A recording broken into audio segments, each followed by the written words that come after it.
Good morning. We made it to Friday. I'm Jeanne Francine. It's September 19th. I'll be here with you for the next few hours to give you all of your breaking news alerts, top stories, and of course, your live events of the day. Bright and early this Friday morning, we do want to begin with the very latest as it relates to the Trump presidency and TikTok. Transitioning your screen as we are following that one day before TikTok was set to go dark, President Donald Trump says the U.S. and China have reached a framework deal to keep it running in the U.S. Fox News correspondent Mark Meredith joining us with the very latest. We have a deal on TikTok. President Trump says the U.S. has a buyer for TikTok and the framework of a deal to transfer ownership, which could be finalized Friday when he speaks with the Chinese President Xi Jinping. We have a group of very big companies that want to buy it.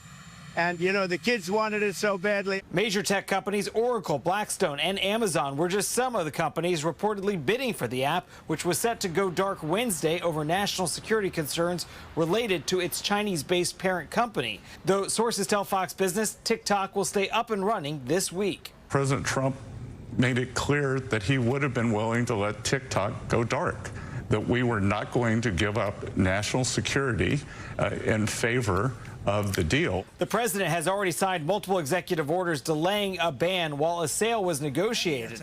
An eventual agreement may require approval from Congress, which passed a law last year saying Chinese owner ByteDance had to sell the app or lose its estimated 170 million users in the United States. I'm hopeful that what comes out of this is something that actually divests the Chinese to a set of U.S. owners. Analysts say TikTok's new owners will likely face strict congressional oversight. Undoubtedly, there'll be an oversight committee of lawmakers who wrote the law, watching how this code gets rewritten to make sure American data is not on Chinese servers. While the president was originally a critic of TikTok, he now credits the app for helping him win back the White House in 2024. The White House itself has also launched its own TikTok page. At the White House, Mark Meredith, Fox News. Mark, thank you so much for that detailed breakdown. And as we continue to follow the very latest, take a look at your screen. The latest from Bloomberg on this Friday. They put this out on X saying, quote, President Donald Trump's call with Chinese President Xi Jinping is slated to take place Friday. That's today at 9 a.m. Washington time. So that's Eastern Standard Time. According to a U.S. official, we're just a few hours away from that becoming a reality. We want to bring into the conversation former CIA and cybersecurity expert Eric Cole. Eric, good morning. A pleasure to have you here on Live Now from Fox. Good morning. So a lot to break down, Eric. We know that this is being sold as a solution, but it's going to take trust from the American people, especially with what we've seen with the recent congressional hearings, concerns about AI and also cybersecurity. Could you break that down for us? Sure. So it looks like one of the leaders in buying TikTok is going to be Oracle. And that's really interesting because Oracle, everyone thinks of as sort of a database company, but Oracle has a lot of information and data on America and what we're doing. So this is very interesting because now they're not only going to be able to see what we're doing, but now they're going to be able to track and monitor and look at where we're going. If you remember the movie Minority Report, where there was pre-crime, we're sort of heading into that now with this TikTok purchase, where now you have a company like Oracle that can actually see and predict and look at what Americans are doing and where they're going. So yeah, TikTok is going to survive, but the question is, how is it going to look and what is going to be the impact on America? You hit the nail on the head. That term impact is where a lot of people are looking this morning. We know that compliance deadline has been extended to December 16th to give some breathing room, but that also gives the risk of commitment. What does that mean as far as U.S. and the Chinese relationship for TikTok? The reality is the train has left the station. I mean, China has been recording and monitoring all of our information on TikTok for the last 10, 12, 15 years. And those servers are still going to stay in China. They still have all of that data and all of that information. What's going to happen over the next couple of months is it's going to be minimal impact to those who use TikTok, but you're going to see a new app come out. You're going to have to update your app because there's going to be a transition of code and algorithms. And that's the thing that people miss is we focus a lot on the data that they've captured on Americans over the last decade or so, but it's really the algorithms of how they predict and analyze behavior that's really the criticality, and that's what's really being handed over. And then in the US, we're actually going to be rewriting some of the code, taking over the algorithms. So most likely it's going to look like about an 80% ownership by Oracle and some other American companies, and 20% ownership by ByteDance. So they're still going to be involved. It's just going to be a minority ownership, and we're going to be transferring code and algorithms into the US to protect America. Eric, we've seen with those political and congressional hearings that this is being framed as a win-win, but questions this morning surrounding that win with so many unknowns.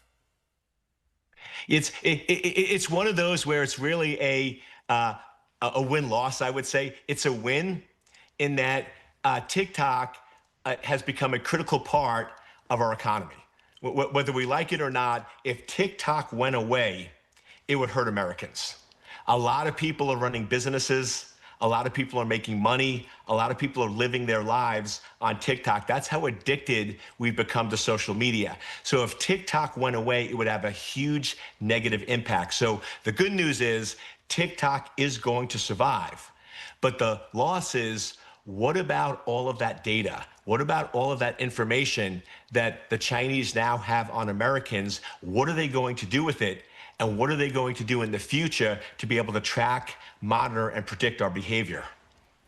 You mentioned the workforce on TikTok. There are also concerns about how it might impact trade. The latest from Reuters Business this morning, Eric, as they say, quote, President Donald Trump and Chinese President Xi Jinping seeking an agreement this Friday to help keep the video app TikTok online in the U.S. and ease tensions between two superpowers locked in a standoff over trade. Many people don't realize how this app could impact trade as far as the U.S. and also China. Could you break that down, please? But also you talk about the superpowers in the tech world.